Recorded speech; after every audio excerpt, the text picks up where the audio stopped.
Hi, welcome back on Boot Yourself channel. I'm gonna show you how to boot your Kiano netbook and laptop from the USB. So to do this operation, you have to turn off your computer.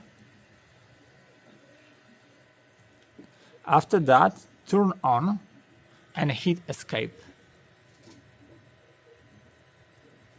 That's it. Now in the boot menu, go to the right with the arrow.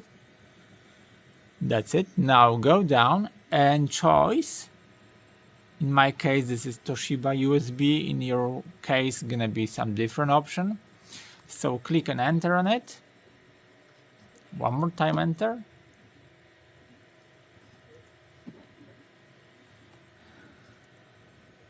And this is boot priority is on the first. You're gonna choose the first. The Toshiba USB, okay? And from that case, save and exit on the right arrow. Now save changes and reset. Enter to yes.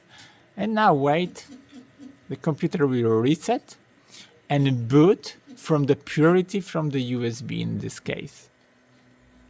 As you see, yeah, the Windows doesn't loading from my HDD but from the USB, and I'm gonna be install now the new fresh system. So that's it for now. I hope the video is helpful for you. If yes, you can leave like, leave comment and leave subscribe, and see you by next video. Hey.